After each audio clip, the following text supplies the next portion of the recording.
আসসালামু আলাইকুম। সবাইকে শুভেচ্ছা জানাচ্ছি। মাসুম মাহমুদ। ইনশাআল্লাহ এখন থেকে আবারও নিয়মিত আপনাদের আপডেট খবর দেওয়ার চেষ্টা করব। আশা করি আমাদের চ্যানেলের সঙ্গে থাকবেন। যদি শুনতে এবং দেখতে পেয়ে থাকেন স্পষ্ট ক্লিয়ার, আমাকে কমেন্ট করে একটু জানাবেন। আজকে আপনাদের জন্য বেশ কিছু ব্রেকিং খবর রয়েছে। হঠাৎ করে আমেরিকার বিরুদ্ধে আফগান তালেবানরা 3 দিনের গুরুত্বপূর্ণ বৈঠক শুরু করেছে, যে বৈঠকে পুরো আফগানিস্তানের প্রতিটি প্রান্ত থেকে তালেবান নেতারা একত্রিত হচ্ছে। উদ্দেশ্য কি তালেবানদের? দ্বিতীয় ব্রেকিং খবর, এবার ইরানের হামলার ভয়ে আতঙ্কে দিন পার করছে দখলদার দেশটি। দখলদারদের নেতারা বলছেন সুক্কাত, তাদের যে ধর্মীয় উৎসব, সেই উৎসবের আগে যে কোনো সময় আক্রমণ হতে পারে দখলদার দেশটির ভেতরে ইরানের পক্ষ থেকে।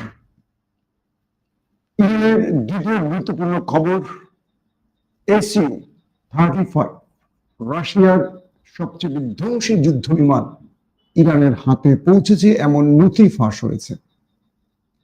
তারপরের ব্রেকিং খবর, এবার হামাসের এক কঠিন চালে বিপদে পড়ে গেছে দখলদার বাহিনী এবং ট্রাম্পের সাথে নেতানিয়াহুর মুখোমুখি অবস্থানে দাঁড়িয়ে পড়েছে। আর সর্বশেষ ব্রেকিং খবর, ভারত যখন বলল পাকিস্তানের মানচিত্র থেকে মুছে ফেলবে, তখন এবার পাকিস্তান প্রকাশ্যে বলল দাদাদের দেশটির কবর রচনা করতে যাচ্ছে তারা। কোন পরিকল্পনায় এগুচ্ছে এই দেশ দুটো? দর্শক, আপনারা কি একদম ক্লিয়ার দিতে পারছেন? তাহলে না,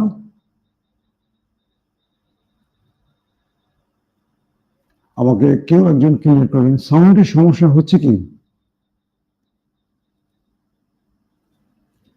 কেউ কেউ লিখছেন সাউন্ডের প্রবলেম হচ্ছে। আসলে কি বলবো,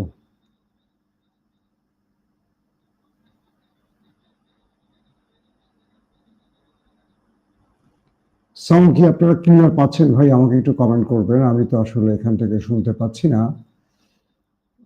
মাইক্রোফোন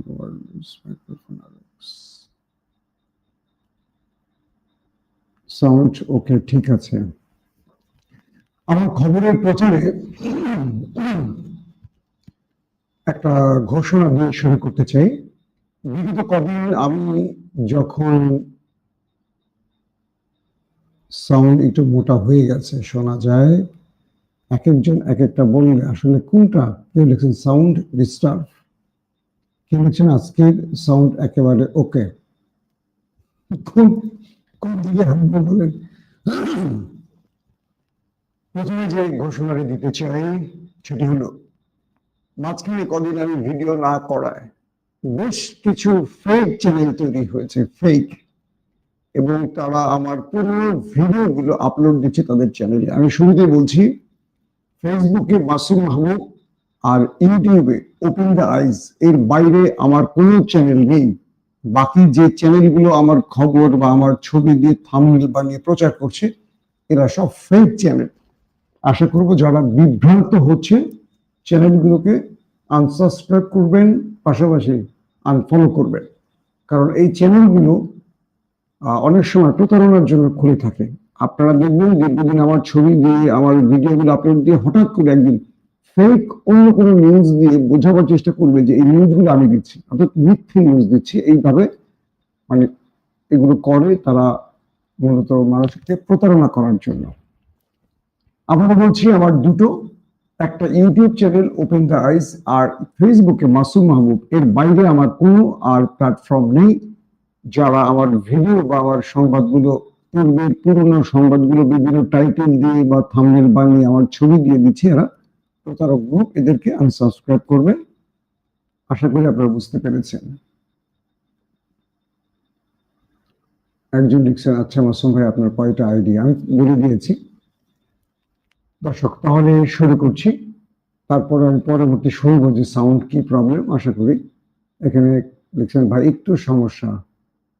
আচ্ছা, কেউ বলছেন ভয়েসটা একটু কমিয়ে দিতে, আমি কমিয়ে দেওয়ার চেষ্টা করছি।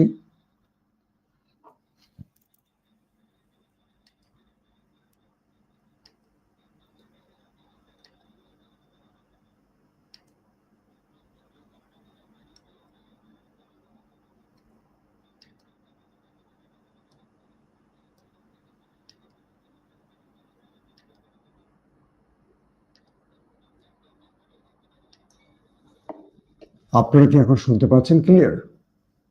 দর্শক, আমার হাতে যে খবরগুলো রয়েছে আমি আপনাদের এখন দেওয়ার চেষ্টা করছি। অনেকদিন পরে লাইভে এসছি, তাই কিছু টেকনিক্যাল প্রবলেম হচ্ছে হয়তোবা। আশা করি আপনারা ক্ষমা সুন্দর দৃষ্টিতে দেখবেন।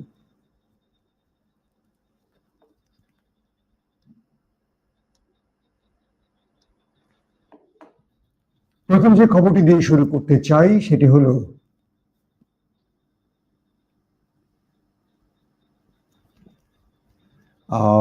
আফগানিস্তানের খবরটি দিয়ে শুরু করি। আফগানিস্তানের সর্বোচ্চ নেতা আখুনজাদা, তিনি পুরো আফগান তালেবানদের, পুরো দেশের তার শীর্ষ নেতাদের তলব করেছেন কাবুলে। যারা সীমান্ত অঞ্চলে আছেন বা যে প্রান্তে আছেন নেতারা সকলকে ডেকেছেন এবং এই আহ্বানটি 3 দিনের জন্য, অর্থাৎ সকল তালেবান নেতাকে 3 দিনের জন্য ডাকা হয়েছে। কারণ মার্কিন প্রেসিডেন্ট ডোনাল্ড ট্রাম্প আফগানের বাগরাম বিমান ঘাঁটিটি দখলে নেয়ার পরিকল্পনা খেলছেন এবং কিভাবে আমেরিকার হাত থেকে আফগানকে রক্ষা করা যায়, বাগরাম বিমান ঘাঁটি রক্ষা করা যায়, এই ব্যাপারে সকল শীর্ষ আফগান তালেবান নেতাদের তলব করা হয়েছে এবং এই শীর্ষ নেতাদের বৈঠকের মাধ্যমে সিদ্ধান্ত নেওয়া হবে আফগান তালেবানরা কি করবে। চীন কিংবা রাশিয়ার হাত ধরে আফগানের কাছে একটা গুরুত্বপূর্ণ ইন্টেলিজেন্স তথ্য এসছে, গোয়েন্দা তথ্য এসছে, আমেরিকা যে কোনো সময় আফগানে আক্রমণ করতে পারে কিংবা বাগরাম বিমান ঘাঁটি দখলে নিতে পারে। আর সে হিসেবে তারা মার্কিন বাহিনীর বিরুদ্ধে কি করবে, কোন পূর্বের মতো কোন লড়াইতে অবতীর্ণ হবে, আলোচনায় অবতীর্ণ হবে, নাকি কোনো নৈতিক চেষ্টা চালাবে, এই সিদ্ধান্তগুলো তারা নেবে এই বৈঠকের মাধ্যমে। তবে কয়েকটি পক্ষ থেকে বলা হয়েছে যে আফগানরা আবারও বিশ্ব মোড়লদের বিরুদ্ধে বা দখলদারদের বিরুদ্ধে যুদ্ধের প্রস্তুতি নিচ্ছে এবং তাদেরকে নীরবে নেপথ্যে চীন রাশিয়া সহযোগিতা করছে এবং বলা যাচ্ছে যে শিগগিরই একটা বড় রকম কিছু ঘটতে যাচ্ছে আফগানে। দ্বিতীয় গুরুত্বপূর্ণ খবরটি হলো ইরানের। ইরানের আর রাশিয়ার মধ্যে সামরিক অস্ত্র কেনা বেচার একটি নথি প্রকাশ হয়েছে গোপনে। কিছু গণমাধ্যম দাবি করছে রাশিয়া তার এসইউ বা Su-35 যে যুদ্ধ বিমান এটি ইরানকে দিয়েছে। তো সেই নথিতে প্রকাশিত হয়েছে যে রাশিয়া ইলেকট্রনিক্স ওয়ারফেয়ার, মানে এই যুদ্ধ বিমানকে চালাবার জন্য যে কন্ট্রোল টাওয়ার কিংবা এই যুদ্ধ বিমানের জন্য যে রাডার সিস্টেম কিংবা ইলেকট্রনিক্স ওয়ারফেয়ার প্রয়োজন, এগুলো ইরান ক্রয় করেছে রাশিয়ার কাছ থেকে। এবং এই যুদ্ধ বিমানটি খুবই ভয়াবহ ধ্বংসলীলা চালাতে পারে। মার্কিন যেমন 35 রয়েছে, রাশিয়ার Su-35 এটাকে একটাকে বিট করার সক্ষমতা রয়েছে। সেই নথিতে বলা হয়েছে যে 45টির মতো রাশিয়ান এসইউ বা Su-35 ইরানের কাছে বিক্রি করেছে রাশিয়া। পাশাপাশি মার্কিন গোয়েন্দাদের কাছেও এমন কিছু তথ্য এসছে, এমনটিও দাবি করা হচ্ছে। এখন বিষয়টি হলো যে ইরান এবং দখলদারদের মধ্যে যে যুদ্ধটা হয়েছিল, সেই যুদ্ধের পর প্রকাশ্যে আমরা দেখলাম যে ইরান একটার পর একটা ভয়াবহ বিমান কিংবা আধুনিক ইলেকট্রনিক্স ওয়ারফেয়ার কেনার দিকে নজর রাখছে। এর মধ্যে লিবারম্যান দখলদার দেশটির একজন বিরোধী নেতা, ইসরায়েলের লিবারম্যান, তিনি দাবি করেছেন যে ইরান দখলদার দেশটির মধ্যে একটি ধর্মীয় উৎসব হয় সুক্কত। এই সুক্কত ধর্মীয় উৎসবের মধ্যে বা আগেই ইরান দখলদার দেশটিতে একটা ভয়াবহ আক্রমণ করতে পারে, এবং এরকম তথ্য দিয়ে তিনি বলেছেন, লাইবারম্যান ইসরায়েলি নেতা, যে প্রতিটি মানুষের উচিত এই মুহূর্তে বাংকারে যাওয়ার প্রস্তুতি নেওয়া। অর্থাৎ দখলদার দেশের মধ্যে আক্রমণ হলেই স্বাভাবিকভাবে সবাই বাংকারে আশ্রয় নেয়।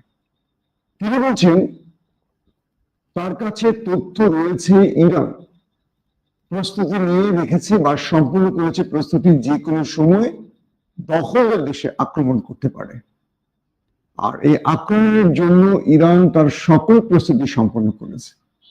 ইরানের হাতে রয়েছে রাশিয়ান এক্সক্লুসিভ যুদ্ধ বিমান এবং বিভিন্ন ভ্যারাইটিস বা ভেরিয়েন্টের নিউক্লিয়ার মিসাইল, তার দাবি, লাইবারম্যানের দাবি। এবং তিনি বলছেন ইরান চীনের কাছ থেকে আকাশ প্রতিরক্ষা সিস্টেম প্লাস যুদ্ধ বিমান সংগ্রহ করেছে।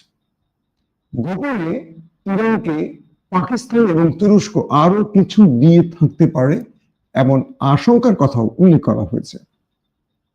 এবং তিনি বলছেন যে ইরান এবং দখলদারদের মধ্যে যে 12 দিনের যুদ্ধ হয়েছে, তারপর ইরান এই সময়টিতে তার যত রকম দুর্বল জায়গাগুলো রয়েছে এই জায়গাগুলোকে মানে পূর্ণ করে ফেলেছে, অর্থাৎ সকল দুর্বলতাকে কাটিয়ে পারফেক্টলি দখলদারদের বিরুদ্ধে যুদ্ধের জন্য ইরান এখন প্রস্তুত, সম্পূর্ণ প্রস্তুত।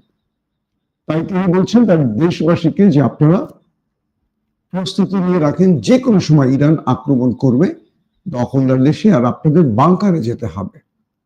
তবে লাইবারম্যানের এই দাবিকে প্রত্যাখ্যান করেছে নেতানিয়াহু সরকার। তিনি বলছেন, বা বর্তমান সরকার বলছেন, লাইবারম্যান জাতির সাথে প্রতারণা করছেন, তাদের কাছে ইরান যে আক্রমণ করবে এমন কোনো তথ্য তাদের কাছে নেই। এখন কোনটা সত্য, বর্তমান মানে সরকারের বক্তব্য নাকি লাইবারম্যানের বক্তব্য বিরোধী নেতা, এটি হয়তো সময়ের আলোকে আমরা বুঝতে পারবো। আরেকজন লিখছেন, ডিবিসি চ্যানেল নামক একটি চ্যানেলে আপনার খবর দেখানো হচ্ছে। ভাই, এই সবগুলো চ্যানেল ফেক চ্যানেল, এগুলো এদের বিভিন্ন মানুষের নিউজ চুরি করে করে এদের চ্যানেলগুলো চালায়। এদের কোনো মানে চোরদের চ্যানেল যেটাকে বলে, আমি আইনত ব্যবস্থা নেওয়ার চেষ্টা করছি, আমি স্ট্রাইকে যাবো এদের।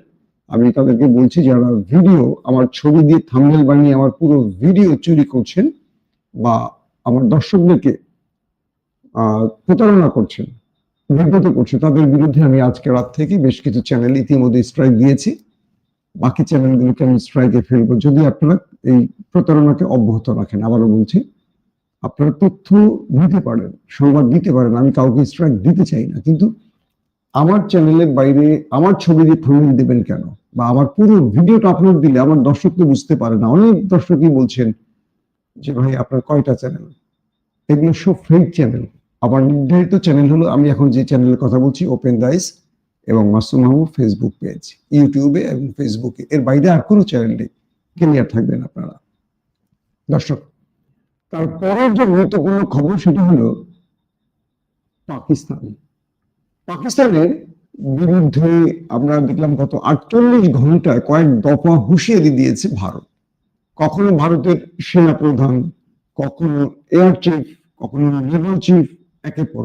সাম্প্রতিক সময় নেভাল চিফ বলেছেন তারা ভারতের সিন্ধু এবং করাচি দখল করবেন, এবং এখানে যে প্রাকৃতিক সম্পদ, গ্যাস, তেল বা আরো যে সম্পদের তারা জানছেন যে পাকিস্তানের এই অঞ্চলগুলো প্রাকৃতিক গ্যাস বিভিন্ন সম্পদ রয়েছে, এগুলো তারা তাদের দখলে নেবেন। এটা কি বলছে ভারতের নেভাল চিফ।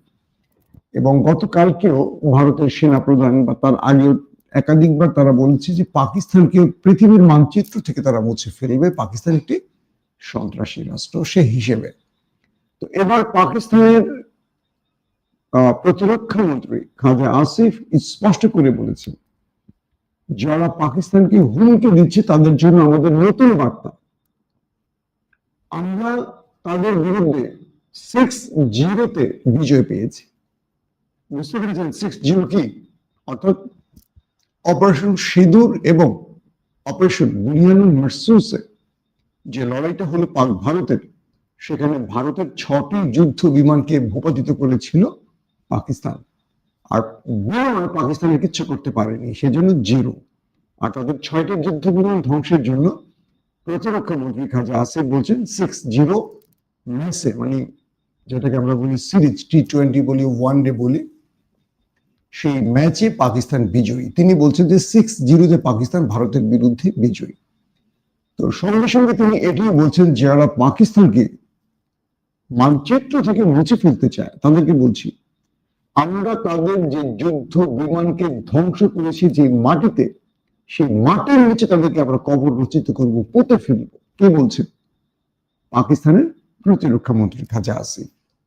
অর্থাৎ একে অপরকে তারা হুমকি দিয়ে যাচ্ছে। ভারত কিন্তু পাকিস্তানের বিরুদ্ধে যুদ্ধের একটা প্রস্তুতি নিচ্ছে বিগত, অর্থাৎ 10 মিনিট পর থেকে তারা অনেকগুলো মহড়া চালিয়েছে, এবং প্রত্যেকটি মহড়া তারা পাকিস্তান সীমান্তের কাছাকাছি চালিয়েছে, এবং তারা ড্রোন পাক সীমান্তের মধ্যে ঢুকিয়েছে, অর্থাৎ গোয়েন্দা ড্রোন, কোনো বিস্ফোরক ড্রোন নয়।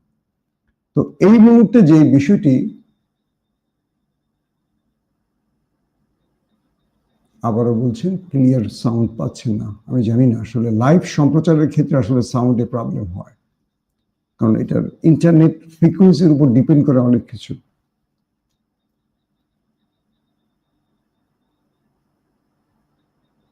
আচ্ছা, আপনারা আবার একটু আমাকে কমেন্ট করবেন প্লিজ, অনুগ্রহ করে। সাউন্ড কি আপনারা আসলে ঠিক পাচ্ছেন? কেউ বলছেন ঠিক মতো পাচ্ছেন, আর কেউ বলছেন যে সাউন্ডে প্রবলেম হচ্ছে। আসলে সত্যটা কি বুঝতে পারছি না।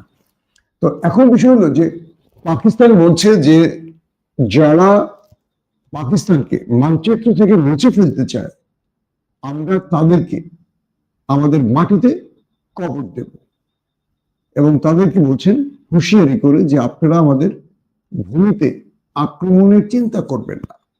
যদি চিন্তা করেন তাহলে যেটা হয়েছে বিগত সময় বুনিয়ানু মারসুসে, তার চেয়ে বড় কিছু আপনাদের জন্য চমক বা সারপ্রাইজ হিসেবে আমরা রেখে দিয়েছি।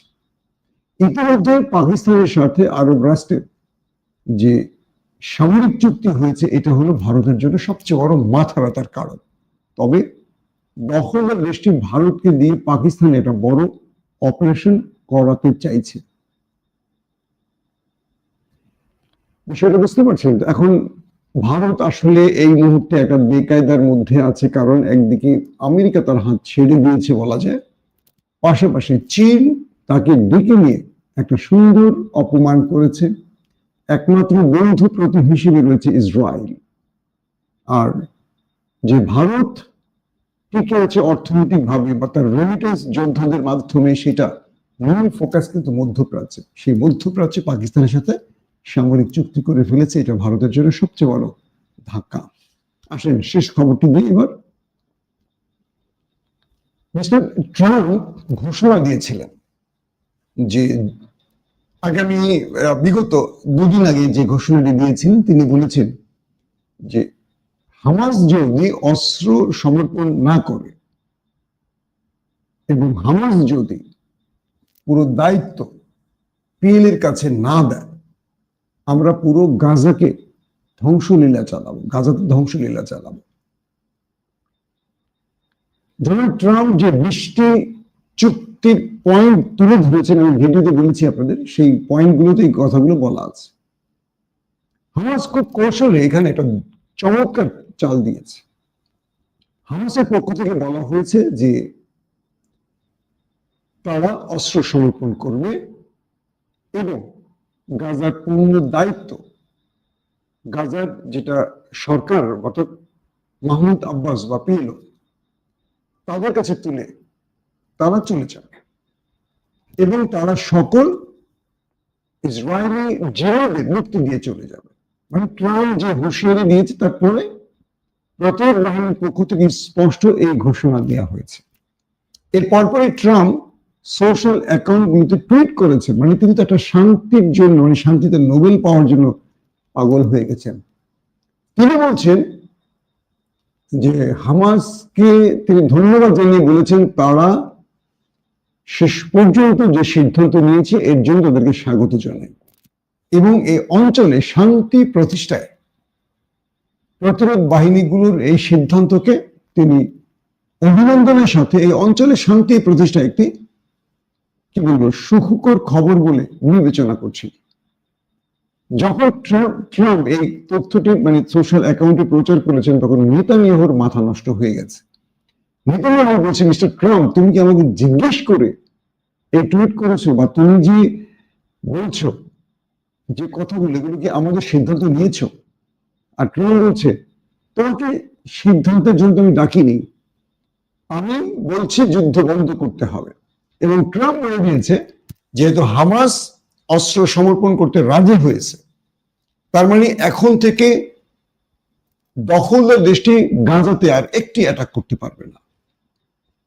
অর্থাৎ হামাস কৌশলে বলটি দখলদারদের কোর্টে ছেড়ে দিল এবং বিশ্বকে বোঝালো, দেখো আসলে নেতানিয়াহু কি করে। এর পরপরই দেখলাম নেতানিয়াহু আবারও গাজায় আক্রমণ করলো। অর্থাৎ ট্রাম্প দেশটির সময় অনুযায়ী সন্ধ্যা 6টার মধ্যে তার আলটিমেটাম দিয়েছিল প্রতিরোধ বাহিনীকে, আর প্রতিরোধ বাহিনী সেই আলটিমেটামের আগেই ট্রাম্পের প্রস্তাবকে অ্যাকসেপ্ট করে নিয়েছে। কিন্তু নেতানিয়াহু থামেনি, অ্যাটাক করেছে। এরপর হতরা পাল্টা অ্যাটাক করেছে। এখন পুরো পৃথিবীকে দেখলো যে হামাস শান্তি প্রতিষ্ঠায় ট্রাম্পের প্রস্তাবে রাজি হলেও ওই বেটা কষাই রাজি হয়নি, দখলদারদের প্রধানমন্ত্রী। এখন পুরো পৃথিবী বলছে, দেখো এবার ট্রাম্পের উপর চাপ তৈরি হচ্ছে, দেখো তোমার বন্ধু কি করছে, তুমি বলছো আমি রাজি হয়েছি, মানে প্রতিরোধ বাহিনী বলছে, তাহলে আমার দেশে আবার নতুন করে হামলা করে এতগুলো মানুষকে মারলো কেন দখলদাররা? এখন তো ট্রাম্প ব্যাপার বেচারা আটকে গেছে, কি করবে? এখন ট্রাম্প বেচারা নেতানিয়াহুকে বলছে, তোমাকে আমি বলছি যুদ্ধ বন্ধ করতে এবং আমি তাদেরকে বলছি জিম্মি মুক্তি দেয়, তারা সব শর্ত মেনে নেওয়ার পর তুমি কি করে আক্রমণ করছো? দুইজন গেছে এখন মুখোমুখি অবস্থানে দাঁড়িয়ে, অর্থাৎ নেতানিয়াহু ভার্সেস ট্রাম্প। এখানে মূলত খেলাটা খেলছে প্রতিরোধ বাহিনী ভিন্ন স্টাইলে। তারা অস্ত্র সমর্পণ করবে না, তারা পৃথিবীকে দেখালো যে আমরা রাজি হলেও ওরাও আমাদের উপর আগ্রাসন চালাবে, দখলদারিত্ব চালাবে, ওরা বন্ধ করবে না, এটা ওদের চরিত্র। এবং পৃথিবী থেকে যে 500 ত্রাণ কর্মীরা গাজাতে আসতে গিয়ে দখলদারদের বাধার মুখে পড়েছে ভূমধ্য সাগরে, সেই চিত্রগুলো পৃথিবীর প্রতিটি মানুষ দেখেছে এবং এক বাক্যে পুরো পৃথিবীর নাগরিকদের ভালোবাসার জায়গাটা তৈরি করে ফেলেছে প্রতিরোধ বাহিনী। আর সেখানে শত্রু হিসেবে, আগ্রাসী হিসেবে চিহ্নিত হয়ে গেছে দখলদার বাহিনী। এটা ক্লিয়ার, এখন আর কিচ্ছু করার নেই। এখন স্বাধীন ফিলিস্তিন ছাড়া আর কোনো পথ খোলা নেই। এখন আপনাদের প্রশ্ন হতে পারে, তাহলে কি দখলদার বিরুদ্ধে তারা অস্ত্র সমর্পণ করে তারা আত্মসমর্পণ করলো? না, তারা হয়তো দেখাবে দৃশ্যপটে কিছু, কিন্তু ভেতরে তারা এই মুহূর্তে এই অঞ্চলে দখলদারদের হাত থেকে অঞ্চলকে রক্ষায় এই কাজটি করেছে। মূলত দখলদারদের কসাই বাহিনীর টার্গেট হলো পুরো গাজা, পশ্চিম তীর, ওয়েস্ট ব্যাংক বা গাজাকে পূর্ণভাবে তারা দখল নিতে এখন কাজ করছে। সেজন্য তারা এখন মানে ভয়াবহ জেনোসাইড চালাচ্ছে। এখান থেকে পৃথিবীর দৃষ্টিভঙ্গিকে এবং দখলদারদেরকে লেজ গুটিয়ে সরাতে এই খেলাটি খেলেছে। হামাস যদি এই অঞ্চলে অস্ত্র সমর্পণ করে, সেক্ষেত্রে দখলদারদের আইডিএফ এই অঞ্চলে থাকতে পারবে না, তাদেরকে চলে যেতে হবে। তো এইটি তারা চাইছে। ধরেন তাদের 2000 লোক মাননীয় কিছু অস্ত্র সমর্পণ করবে এবং আন্তর্জাতিক কমিটির কাছে, কিন্তু দেখা যাবে এই কাজটিতে দখলদার আবারও বাগড়া দেবে এবং এতে করে হামাস বা প্রতিরোধ বাহিনী আবারও অ্যাক্টিভ হবে। সবকিছু মিলে হামাসের চেষ্টাটি ছিল পৃথিবীকে দেখানো যে আসলে কারা দখলদারিত্ব চালাচ্ছে, কারা সন্ত্রাসী, তোমরা দেখো। এবং সেটি ট্রাম্পের মাধ্যমে দেখিয়ে দিয়েছে। এখন ট্রাম্প বেচারা পড়ছে মাইন্ড কাচি পায়। তিনি যখন হামাসকে রাজি করালেন, কিন্তু নেতানিয়াহু এখন আর রাজি না, কারণ নেতানিয়াহু তো আসলে শান্তি চায় না, তিনি চান যুদ্ধ। কারণ এই অঞ্চল তিনি দখল করে গ্রেটার ইসরায়েল তৈরি করবেন।